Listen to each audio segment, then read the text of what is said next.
I've literally been staring at my computer for like an hour trying to figure out where the heck all of these drivers are going to be driving for 2026.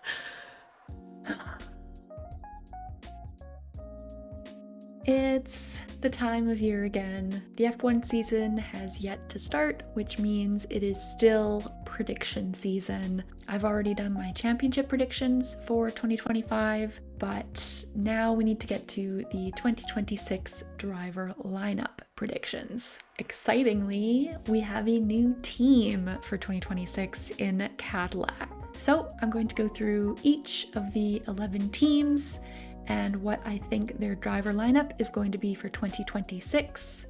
I'm going to start with the team that I am most confident in and end with the team I am least confident in.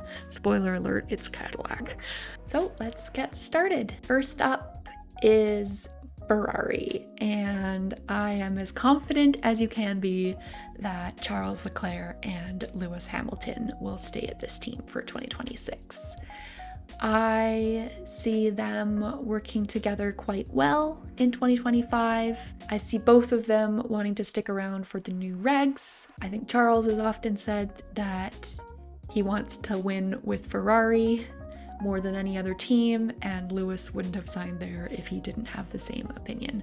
So Ferrari's driver lineup is probably going to stay the same. Next up, I have Haas, and I think they are going to keep the driver lineup of Esteban Ocon and Ollie Behrman. Both of them are contracted beyond 2025, and from what I've heard, they are very, very excited about Ollie Behrman. I think he is a fantastic talent, and they seem to really trust his judgment, and I don't think they would have signed Esteban if they didn't have faith that he could kind of lead their team for the next few years. So fairly confident they'll stay the same as well. Next up is Alpine, and this is the first driver pairing where I could see some potential where it would change from what I'm predicting. I'm very certain that Pierre Gasly is going to be in one of these two seats. It's pretty clear that they are trying to build this team around him. They kind of chose him in the war between him and Esteban, and he's done really well at the end of last year, and I think he is the driver that they're going to want in their car for the future. And next to Pierre, I do have Franco Colapinto. There is a very remote possibility that Jack Doohan could be unbelievable in that seat and manage to retain the seat for 2026, but I think the more likely outcome is that Franco replaces Jack sometime during the 2025 season and does quite well, and they sign him on for more seasons to drive in their car. If that falls apart, then I don't really know who else might go into this seat. Maybe one of their other junior drivers like a Gabriele Midi. But yeah, I'm pretty certain that Franco is going to get this seat. Next up, a new name on the grid, but not a new team, is Audi. I think Audi are going to want to keep Nico Hülkenberg on. He's signed beyond 2025 as well. And in the other seat, I think they're going to keep Gabriel Bortoleto. He had signed a multi-year contract, and I think it's pretty likely that they'll want to keep a young driver in that seat. I think Gabby will do quite well, but even if he doesn't, I think they'll keep him on for another year. There's no pressure in that stake seat right now, with the hopeful improvement that they'll have pace-wise going into the Audi partnership. I think they'll have faith that he can do quite well. If he doesn't, though, I think that team would likely go back to one of their 2024 drivers in Valtteri Bottas or Zhou Guanyu, because they both have experience in that team, and I think that would be the option they would take if Gabby doesn't perform to the levels that they were expecting. Next up is Aston Martin. I think at this point, I'm pretty certain that it's going to stay with Fernando Alonso and Lance Stroll. Fernando has a contract until the end of 2026, and the only reason he would leave before the 2026 season is if he decided to retire, which I doubt he would do, because I think he would want to try out a fully designed Adrian Newey car before he decided to retire. And so I don't think he's going to want to leave for 2026. Lance has this seat until he decides he doesn't want it, or until the Aston Martin shareholders decide that they no longer want Lawrence Stroll consoling that seat and they want him out. So that's why I have both of them here. I think the spanner in the works for this lineup is Max Verstappen, and I do think that Max would be much more likely to sign with Aston Martin over Mercedes going into the new regs. However, I do think that Max is going to want to stay with Red Bull at least until 2026 to kind of see where they're at with that car, and if things are going badly, then I think he's going to want to move for 2027. That's kind of where I'm at with him, and so we'd have to see kind of going into 2026 which car is the best, and that car might be who Max targets for a race drive. That's why I have this driver lineup staying the same. I think sometimes people talk a lot about Yuki and his Honda connection, but I think at this point, Aston are clearly targeting a strong driver for their pairing, and I don't think Yuki is that guy. Next up, I have Williams, and I'm feeling pretty confident that this lineup is going to be Alex Albon and Carlos Sainz. Both of them are signed on multi-year contracts. But the reason why I have them a little bit later in this list than some of the other teams is I think there is the potential there for Carlos to decide to move on. The only situation I see this driver lineup changing is if a spot opens up at a better team like a Red Bull, a Mercedes, or a McLaren. And I do believe that Carlos has an exit clause in his contract that if one of those teams tried to sign him, he is allowed to leave. But whether or not that will actually happen, even if one of those spots opens up, is a different story. So next up, I have Red Bull. And once again, I'm sticking with the Max Verstappen, Liam Lawson pairing. I think there's a lot of potential for this driver lineup to change. And there are kind of two scenarios with this seat. The first is Max does decide to leave for 2026 and go to Aston Martin. If that were to happen, the likely drivers that Red Bull would go after would be a Carlos Sainz or an Oscar Piastri. However, if you're looking into 2026, I honestly don't know if either of those drivers would jump at the chance to go to Red Bull. I think the stock value for Red Bull is starting to fall. I feel like there are rumors going around that the engine isn't going as well as they would have liked. And with Carlos and Oscar both driving for Mercedes engine teams, I don't know if they would want to take a risk and drive with a team whose engine might not do very well going into 2026. So I don't even know if either of them would even want the seat if Max left. So that scenario would probably then leave Yuki Tsunoda to come into this seat. They might have to promote from within if Max decides to leave. That's kind of the sense that I'm getting with that team. Now, the other option for the Red Bull seat to change is if Liam Lawson does worse than Sergio Perez and they need to replace him.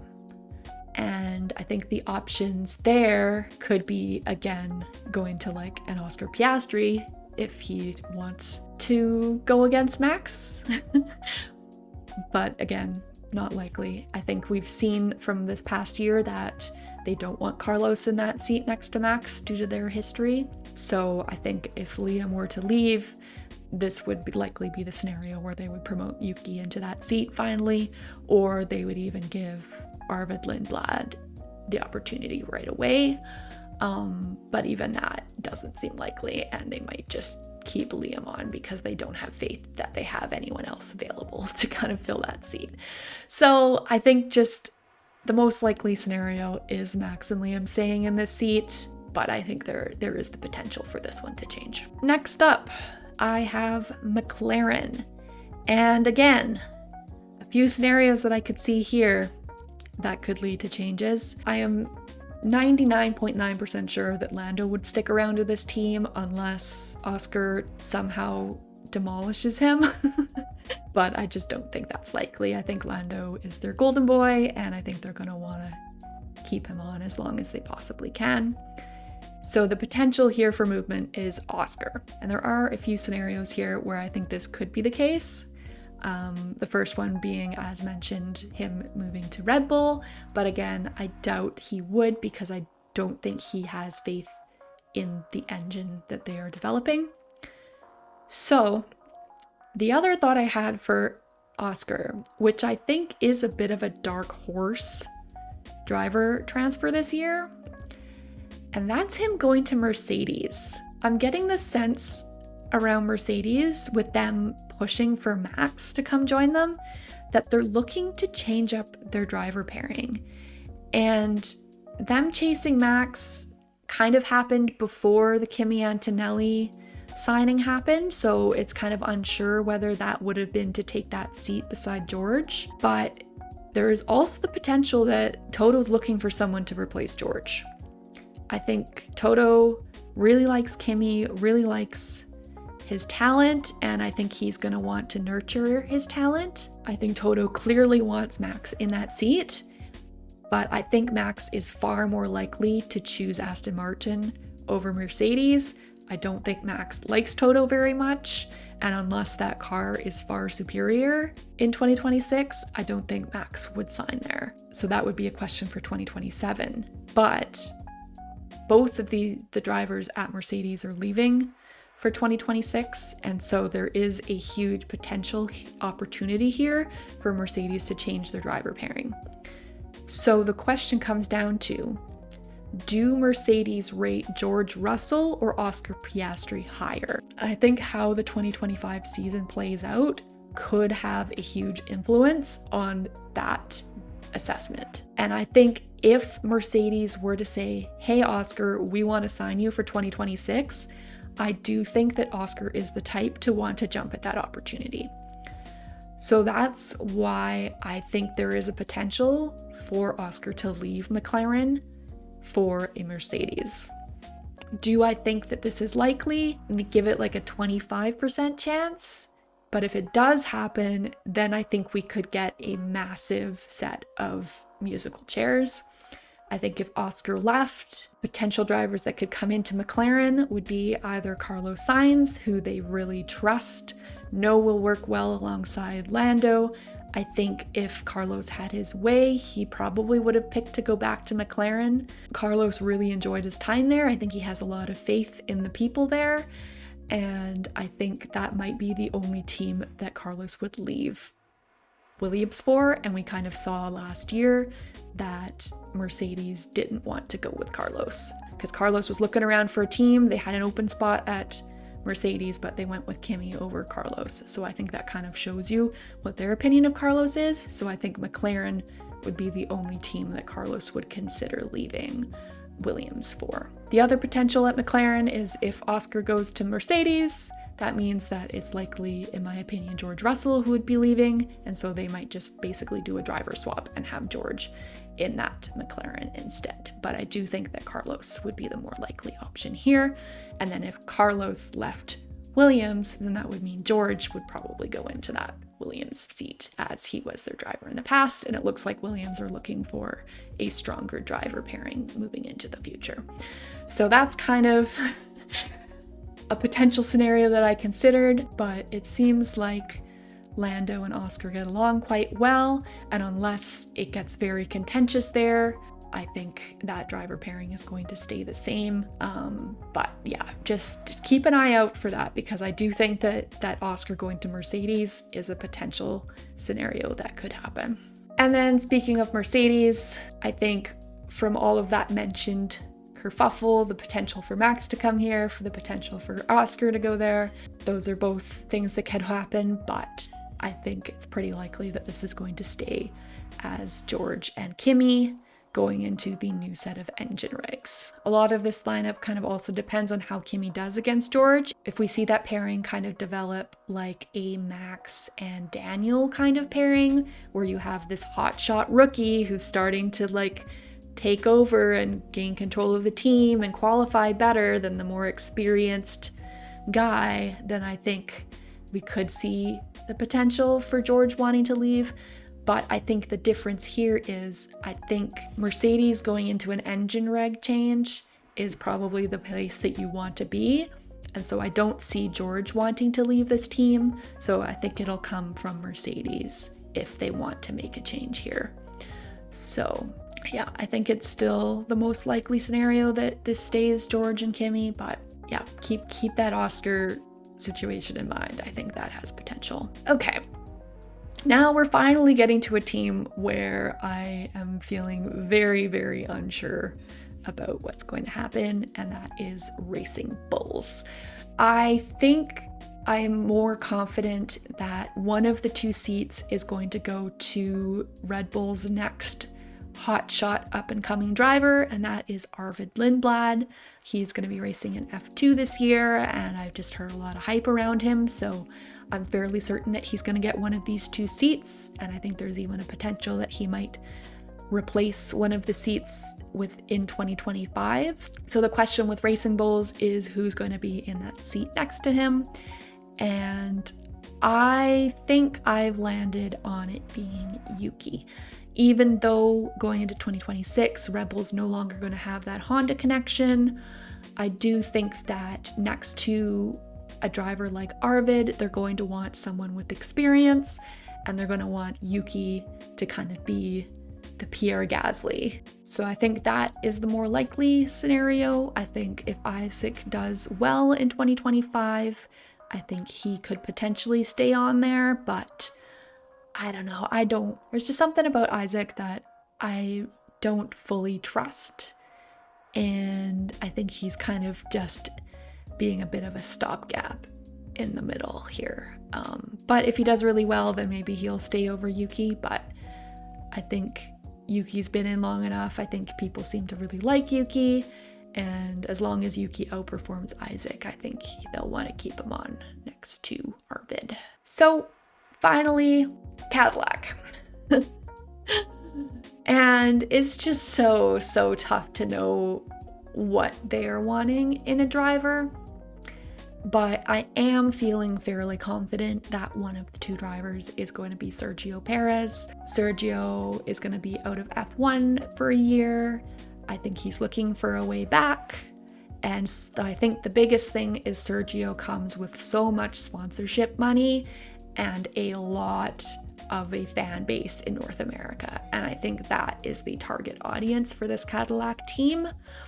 So I think they're going to want to put someone in there that has a bit of experience with a winning team and brings in a lot of that money. So the confusion I was having with this seat was on who was going to be next to Sergio. And I have like 6 drivers here as possibilities. I think the first one that a lot of people have been talking about is Colton Herta. And I really think that the hype around Colton's kind of died down since this team is no longer like fully Andretti led. I think the push for him to be in that seat is kind of decreased. And I think there's also the issue of them being a team with a Ferrari engine. And I think they might want someone in that car who has experience with a Ferrari engine. So for that reason, I think it's looking more likely that this is going to be either a Valtteri Bottas, a Zhou Guanyu, or a Dino Beganovic in the second Cadillac seat. Dino, I've seen a few people mention as having potential here. He's a Ferrari Academy driver, and if Cadillac has a Ferrari partnership, they might want to have one of their Academy drivers in this seat, especially with Audi moving away from having a Ferrari engine. But I don't know if Dino is going to have enough experience for them to kind of take a leap with him. And I think a lot of the time new teams want a more veteran driver pairing in order to help at least get them going in a good direction before they bring someone youthful and new into the team. So I think that's kind of what steered me away from Dino. And so the decision for me kind of came down to Valtteri or Joe. And between those two, I think Valtteri kind of proved to be the superior driver. I'm leaning towards a 2021 second driver pairing of Sergio and Valtteri for Cadillac. A couple other drivers I think I could mention here is Yuki, if Red Bull decide to fully drop him, and with nothing available at Aston Martin, he might be looking for a change. And then, of course, always worth mentioning Daniel Ricciardo, because I think if Daniel decided that he wanted to come back to F1, I think Cadillac would jump all over the opportunity to have him as their driver. But I think at this point, Daniel's done with F1 and seems to be in a much happier place than he'd been the last few seasons. And so I just don't see Daniel wanting to return to a car that is likely going to be the 11th fastest team. So those were my driver pairings for 2026. I am not feeling very confident in a lot of it. I think that idea that I had about Oscar Piastri, it kind of made my brain run in circles for like an hour, because I was like, are they going to sign him or George at Mercedes? And I think I just slightly leaned George in that debate, and so that's why I kept most things the same. But we'll see. We'll see. If Oscar ends up signing there, I'm going to be so mad that I didn't jump on that wild of a prediction. But yeah, I just don't know. I think it's just more likely that teams are going to want consistency going into a new set of regulations. So yeah, that's where I'm at with these driver pairings. And let me know in the comments down below what you think will happen. Do you see any potential for Oscar going to Mercedes? And when do you think Max is going to leave Red Bull? Because I do think it'll happen eventually, but my guess is not till 2027. So yeah, we'll see how these predictions change throughout the year, because it only takes one massive shock signing or one massive shock retirement for things to completely go into the blender. So see you all soon for F1. Toodles.